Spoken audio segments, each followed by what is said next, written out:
Hey everyone, welcome to another episode of the Dan and Joe Sports Show. As always, I'm Dan. And I'm Joe.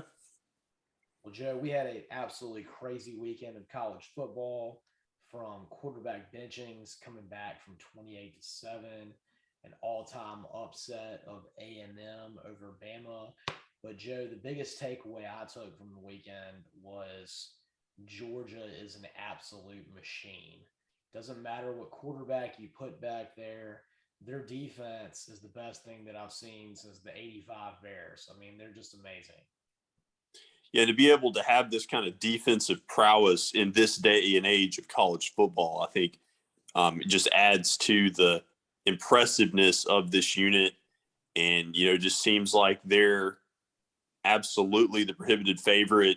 And I just feel like barring some type of significant injury or just some unforeseen circumstances, you feel like they're just going to go all the way this year. Well, Joe, let me ask you this. As an Ole Miss fan, how sickened are you just all the time seeing how amazing Nakobe Dean is? Very much so. He and I think John Rice Plumlee actually squared off in the state championship game their respective senior years. And at the time, I thought Ole Miss still had a chance at Dean, and obviously they whiffed on that one. Yeah, I mean, right now, Ole Miss's defense could be vastly in use with someone that's got a skill set like Dean. And, I mean, he might even be the difference between us only giving up 42 points to Arkansas. Yeah. But no, Georgia's defense was fantastic. And, what's sad about it is, as an Auburn fan watching them get us 34 to 10, I came away not thinking that the offense played that bad. I thought Bo Nix made a lot of really good passes, but those receivers for Auburn right now truly are just terrible. They drop, I feel like, almost half the balls that are thrown to them. And I feel like it's very obvious why Harsin fired Cornelius Williams 4 weeks into the season, because these receivers do not like college football receivers right now. Yeah. I mean, that's definitely the trouble. And then, you face a team like Georgia, they're going to expose everything on offense. And so, I mean, Auburn did about as well as anybody's going to do probably against Georgia. I mean, I think they scored the most points that anybody scored against Georgia by putting up a 10 spot, which is crazy to say. And they had the first rushing touchdown of the year against Georgia. Not that there's much, light at the end of the tunnel. If you're an Auburn fan, you never want to lose to Georgia, period, but much less losing to them 34 to 10. And, it's interesting that when I was a kid, this rivalry, Auburn actually had a lead in the overall rivalry for most of my life. And it's turned so much the last 10 years that now Georgia's got a 4-game lead in the series over Auburn. And they just really have dominated this lately. I mean, uh, Auburn has been there's not many teams that they're losing in the series to. I think the only three are Georgia, Alabama, and LSU. And those are all, in the last 10 years, much more even, especially with Alabama than it is with Georgia. And they really just had our number. And Kirby Smart now, I think, is 6-1 against Auburn, which there's no coach that has dominated Auburn the way that Kirby has. And that loss was that let's see, the only loss was the 2017 regular season. 17, yeah. Which I was actually at that game with my wife, and that was a beautiful game. I mean, it was just such an epic beatdown of him. But I feel like he's paid us back and then some for that game about 4 times since then. Yeah, But absolutely. I came away from that game just so impressed with Georgia's defense, where they'll give you an opportunity, and if you don't take it right then, they immediately make you pay for it. And so when Auburn had long drives, couldn't cash in the touchdown, immediately thereafter, Georgia would score pretty much right off the bat. I mean, Stetson hit some really good long plays. And, the biggest play in the game, I thought, was at the end of the first half when Auburn had that chance to score a touchdown and make it a one-possession game. I'm not going to say they're going to win or that it even would have been down there to the end. But I feel like if Auburn had gotten within one score and gotten a touchdown before halftime, it might have been a different game. And I feel like anyone that was watching that game knew that was pass interference. They didn't call it. But I'm not going to sit here and say that made a difference in the game. But that was still a huge moment in that game that completely ended Auburn's chances to be in that game. Mm-hmm. Yeah, and speaking of chances, I mean, it's just hard to see a recipe for any team out there in 2021 realistically having a chance against Georgia as things stand now. Like, I don't know if there would just have to be some type of fluke turnover, maybe where Stetson Bennett throws an interception that's returned like a pick six, maybe something that puts Georgia behind early, maybe like 10-0 or something, where they have to suddenly rely on their offense to score. Like, to me, that's the only recipe I could see for any team having a chance. Well, and then Joe, I mean, at that point, you better hope that your defense is the one that scores the touchdown, that it actually is a pick six or a fumble recovery for a touchdown, because guess what? Even if you get a turnover, you still have to score against that Georgia defense, which is just so hard right now. Yeah. It'd have to be like a pick six or a fumble recovery. One thing I'll say about that is Stetson Bennett, I'm so impressed with him too. He's not making mistakes. He's throwing a very catchable ball right now. And those deep balls that he threw, especially to McConklin, were just amazing. And he really looks like a much better quarterback than he was last year. And Joe, I mean, it may not matter, but I don't see how you can put JT Daniels back in the way that Stetson's playing right now. Yeah, I don't think I'd mess with any chemistry right now. I just kind of roll with the hot hand, until proven otherwise. That's the way I feel about it. And I look at Stetson Bennett as someone that maybe could be like a Matty Malk type guy. You think about Matt Malk when he won that national championship with LSU with Saban. He was a guy that was like a fifth-year senior that no one really thought had a whole lot of talent. He had sat around for a long time, but bided his time. And when he came in, he made no mistakes. When you did put the game on him, he did what he had to, and you relied on a great defense. And I see a lot of Stetson Bennett in Matt Malk, and I think that could be, if Kirby wanted to follow his mentor on that, stick with this guy right now who's winning games for you, winning them handily, and not making any mistakes. Yeah, and I really think, oddly enough, they kind of have the right quarterback situation for this type of team, because I feel like teams are really good on defense. They want their offense to not score like too quickly like some of these other spread offenses do, because they don't want to gas their defense. Like, as good as Georgia's defense is, you don't want them like on the field as much as some defenses. Right. You almost want to be, it's a weird thought, but you want to complement your defense with your offense right now. You understand that your defense is the strongest unit. And that doesn't mean that you can't play good, sound offensive football, but why score so quick? Why get them tired? Why put them in a situation where the tempo has changed? Dictate your own tempo, give them rest, and guess what? It's going to be really hard for anybody to score on you. Exactly. And so, yeah, I think that Georgia's got a great thing right now. And based on the game that we're about to talk about next, if for some reason Alabama does yet again make the SEC championship game, I think that Kirby needs to pull a trick out of Lane Kiffin's book and just get COVID the week before that game. Because as long as Kirby doesn't coach in that game, I think they'll win. The only way they'll lose to anybody is if Kirby pulls out some of those awful, fake punts that he has or fake field goals and suddenly just ruins a game with his coaching. He has a team right now, Joe, that I think it might even be beyond his ability to screw up. Well, it may help him that finally that, narrative about assistants not beating Saban is over. Like, I know obviously Kirby's not beating Saban, but I feel like there was something psychological hanging over him with that. You feel like he pressed a little bit when he coached against them and didn't Yeah. trust what he had. Yeah, that could be the case. Well, speaking of that, Joe, suddenly Alabama now lost to a team that was not ranked. They had won 100 games in a row against unranked opponents. Of course, a lot has been made about Saban's record that he had against his assistants. He was 24-0. And this is the most unlikely assistant of all this season who beat him. I think a lot of people probably would have said when Jimbo became the head coach at A&M, a lot of people expected he would be the first one to beat him. And I was on that same bandwagon. I've always thought that Jimbo Fisher is a fantastic coach.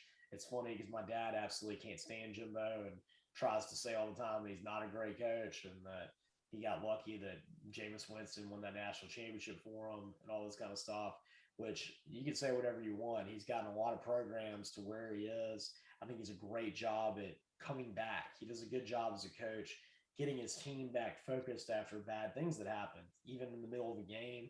And if you look at what happened the last two games, I mean, the preparation they had against Alabama to pull off this epic upset, the game plan that they had on defense and offense, and whatever he said to Calzada this week, I mean, Zach Calzada had a renaissance performance there. Joe, I didn't get to watch all the games because I was actually at a concert for the first time, like a real good concert, probably since the beginning of COVID. But I got to watch the very end of the game, and when I was getting updates on it, I couldn't believe it. And when I found out later about the way the game transpired, I mean, what an amazing job that Jimbo did coaching his quarterback in that game. Yeah, just the adjustment from the previous week when you lose to Mississippi State at home and then, turn a complete 180 and beat Alabama at home. I mean, that was just so impressive because it looked like Alabama was just on, fast track to a 12-0 season and a date with Georgia. And so when I look at this A&M team, I'll say this about them. I feel like they are the type of team that if this was college basketball and March Madness, they could be pretty dangerous, if they could make the tournament. Even though they have 2 losses, I feel like they're a team that still could peak and could, win 8 or 9 games this year. Like, I still think that there's a lot to like about the roster when you have Spiller, when you have all the talent. Like, really coming into the season, I have praised them as a team that had everything but an experienced quarterback. So if Calzada can continue to play like he did, or even remotely like he did Saturday night, I mean, this team could really be pretty good. Well, Joe, I think there was a lot of things that led into this upset. So, of course, you begin the season with the comments that Jimbo said, where he said, "Well, I'm going to kick Nick Saban's ass," and then Nick Saban responds back with a great comment in golf. I thought that was a great interchange right there, and that set up a lot going into this game because everybody thought this might be the game of the year in the SEC. There was a lot of lead up into that, and then A&M goes out. They look bad against Colorado, get the win. Their offense is pathetic in a game against Arkansas where the score isn't even really indicative of the way the game went. Arkansas beat them worse than that. And then, of course, they go out and lose to a Mississippi State team who was fresh off a loss to Memphis. And suddenly, everyone in the SEC is like, well, why is Jimbo getting paid this amount of money? Then the stat comes out that Kevin Sumlin had a better record at this time in his career at Texas A&M than Jimbo did. And so all the motivation in the world is in there. And you got a guy that, like I said, coaches like a bat out of hell when he gets pressed. And he's got a great job of coming up with offensive game plans.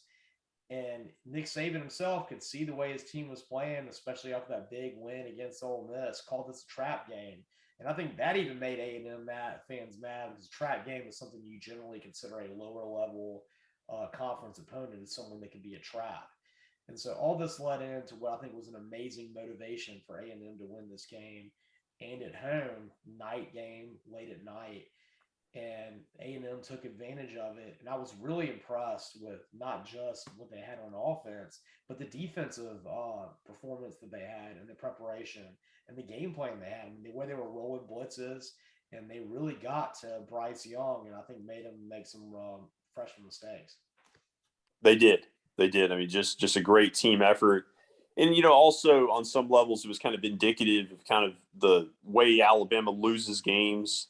You have a quarterback making good throws down the field. You have some turnovers, special teams plays, a little flukiness, mixed in with just, an impressive game plan also by Fisher and A&M. So, I mean, we'll see where both these teams go from here. Obviously, just an utterly shocking, result. Don't get me wrong. Like, I completely agree with what you said. Just a shocking upset. Did not see that coming. But, Alabama, at the end of the day, we've seen this, many times where they'll lose that one game and be fine. I still can't imagine anybody else winning the SEC West besides Bama. But, I think based on what I saw Saturday night, I would be shocked if they had a chance against Georgia at this point. That's the way I feel about it too, Joe. I mean, right now it seems like everyone's talking about is Georgia and Alabama and everybody else. Now I think it's Georgia and everybody else. And one thing that loss does is suddenly the SEC West is absolutely wide open. I'm pretty sure that every team in the SEC West, except for LSU at this point, controls their own destiny, which is like a crazy stat right now. Oh, except for Ole Miss. Ole Miss, technically, Alabama won out, would not get it. And A&M would also need Alabama to lose one more game too. That's true, yeah. And went out, yeah. But right now you're looking at it, Auburn, Ole Miss, and Mississippi State all control their own destiny at this point, which I don't think many people would have thought. Maybe Ole Miss, but not the other two. And just definitely a very strange way that went down. The last thing I'm going to say about that game is unlike the way you see most Alabama losses happen, usually when Alabama makes a comeback like that and ties it up and then takes the lead, they don't lose the game. Mm-hmm. You've seen ones where they gave up a lead, maybe at the end, where it was a punch there, punch back. But you don't see it very often when Alabama comes back from a big deficit, takes the lead, and then suddenly gives up two more touchdown and a field goal drive to lose the game. And of course, the last field goal. I mean, the videos you've seen of Seth Small's wife and his family watching the field goal, really amazing. And Mm-hmm. I thought it probably made it even better than when I watched that live. I wasn't even sure if he made the field goal for a second because of the weird curve it had to it. Mm-hmm. Yeah, no, I was afraid he missed it at first as well. And you're right, though. A lot of times when a team has a lead on Alabama, like I remember that 2016 Ole Miss Alabama game when Ole Miss was up 24-3, and then you could tell like the writing was on the wall as soon as Bama tied the game or took the lead, like it was over. Yeah, and I think the biggest moment of that game was when Alabama blocked the punt and got the touchdown, and A&M answered immediately with a kickoff return for a touchdown. Mm-hmm. Yeah, that was a big moment.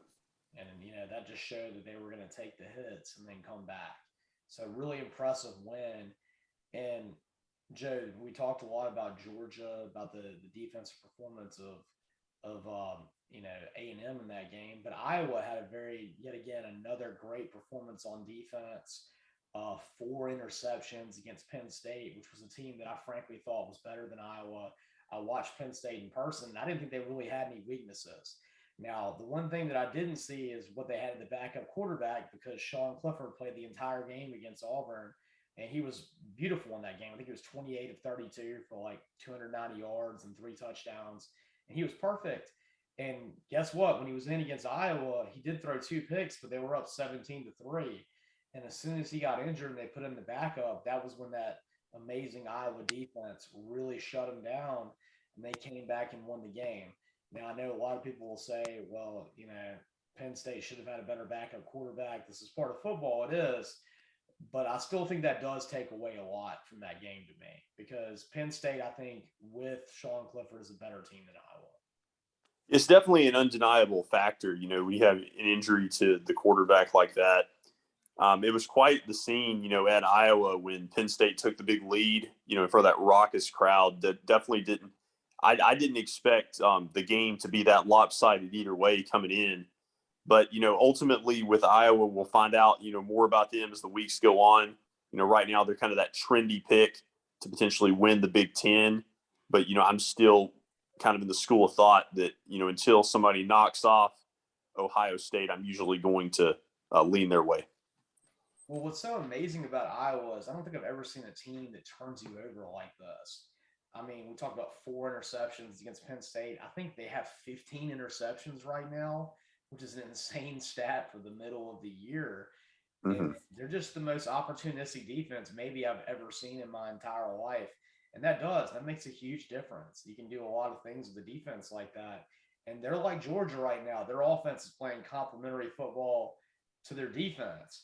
But unlike Georgia, who, even though their defense is the stronger unit, it's not like the Georgia offense is a slouch. The Iowa offense really just capitalizes off what their defense does, and I think their offense is a middle of the road unit. While when I talk about Georgia, I still think they probably have a top 20 offense in America. Meanwhile, with Iowa, I would probably put them dead in the middle of the country on offense. They can run the ball pretty good, but Petrus is a very limited quarterback. Yeah, the quarterback play is definitely questionable. I think that Tyler Goodson is one of the better running backs in the Big Ten, if not the country. But yeah, the quarterback play, you're not going to get a good passing attack. No, so I mean, until Iowa shows me that their offense is more dynamic than it appears right now, I think they're a great story.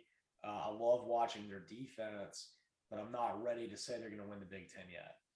Mm-hmm. Right.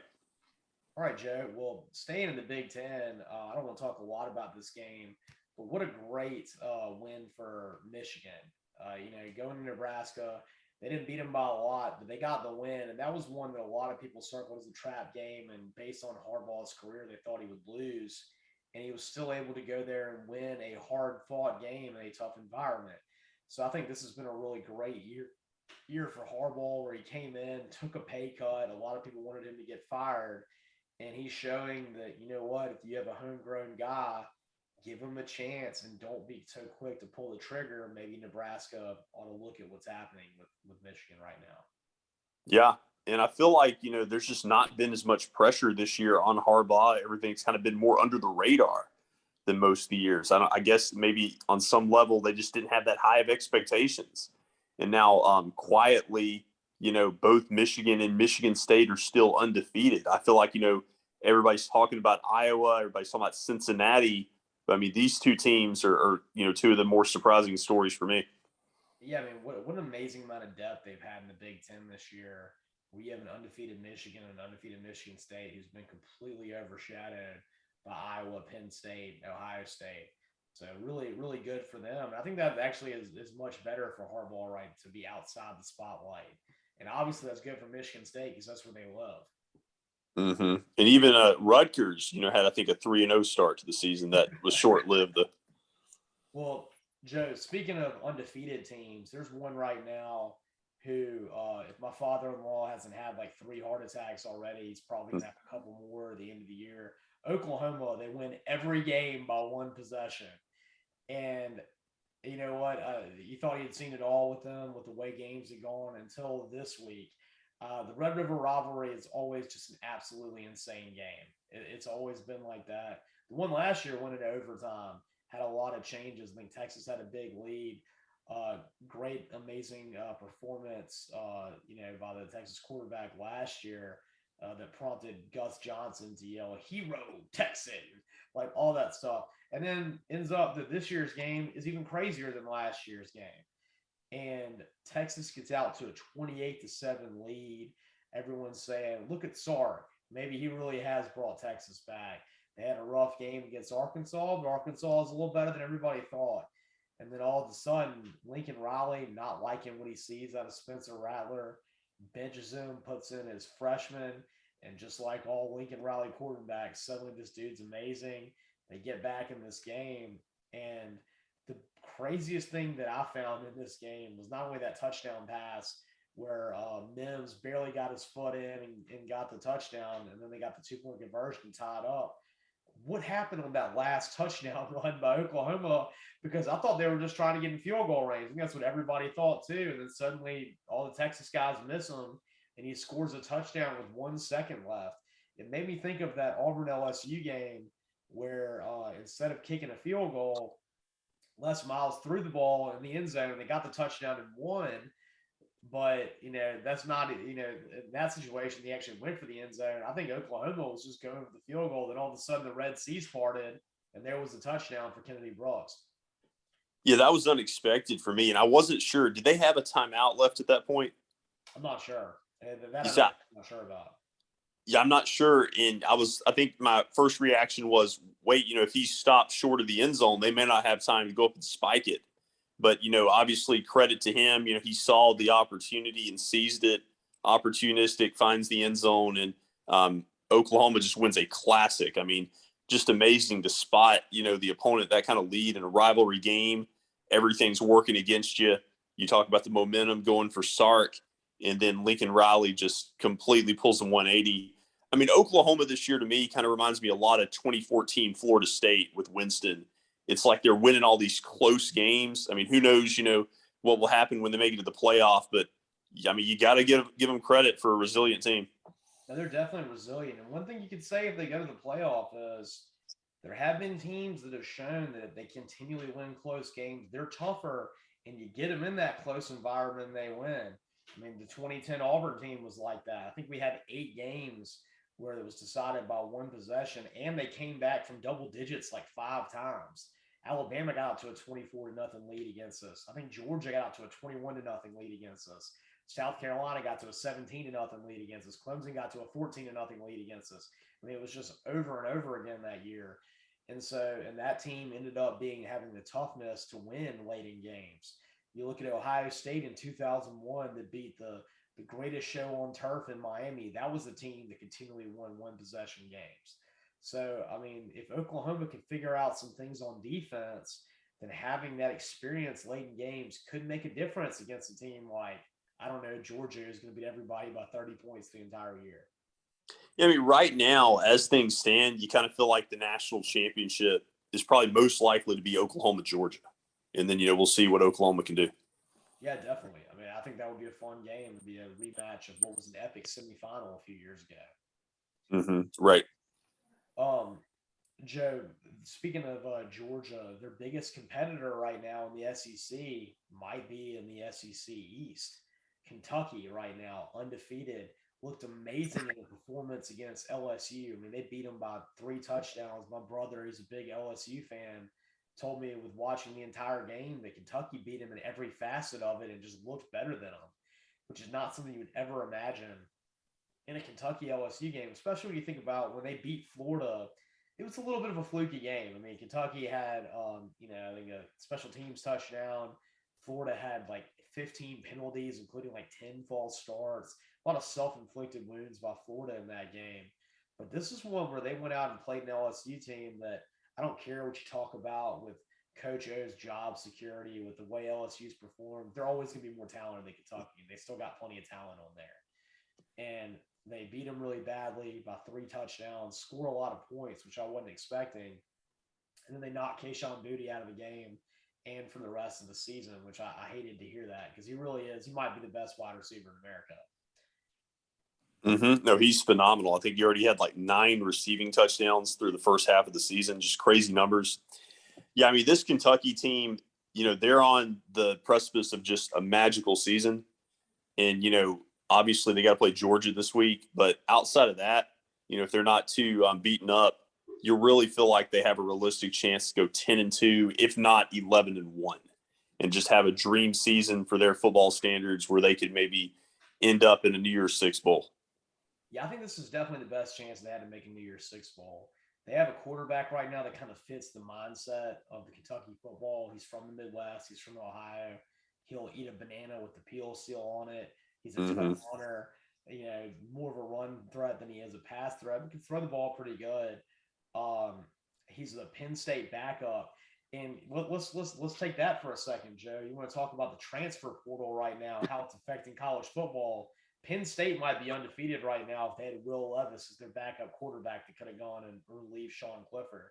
Instead, they That's had true. a more limited, quarterback. And you see the kind of talent that James Franklin has recruited up there that Levis was his backup and what he's doing in Kentucky right now. And, he's been fantastic this year.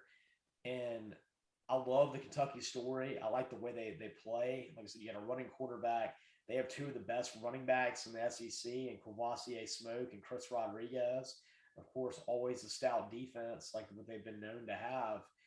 And Georgia's I think going to beat them pretty badly. But the thing is it's not going to be from a lack of toughness or execution on behalf of Kentucky. And they've shown that they are not a team that makes a lot of mistakes and that fails to execute. If you beat them, usually it's because you're better than they are. Here's the other thing you'll find interesting. Jaquez Jones, who's out of the transfer portal, former Ole Miss linebacker, now with Kentucky. I think he's won SEC Defensive Player of the Year at 1 week this year. And so now how ironic is it you got he and Kobe Dean, the former what ifs for Ole Miss squaring off. Yeah, this is rough, man. The linebacker, of course, has been the weakest position in Ole Miss for the last 4 years. Quite ironic. Well, speaking of weak Ole Miss defenses, what an amazing game we had last weekend. It's a win, but man, if you're Ole Miss's defensive coordinator, you're starting to think about that next job you're going to have because hard for you to justify giving up 51 points against that Arkansas offense. Arkansas is not exactly an offensive juggernaut. They're not a bad offense by any means, but definitely not one you should be giving up 51 points to. And of course, a lot of people are going to look back on the decision by Sam Pittman to go for 2 there at the end of the game. Joe, personally, I thought that was the right call to go for 2. You've scored 51 points at that point in the game. You have all the momentum. I just question the play call because in my mind, why wouldn't you run the ball right there?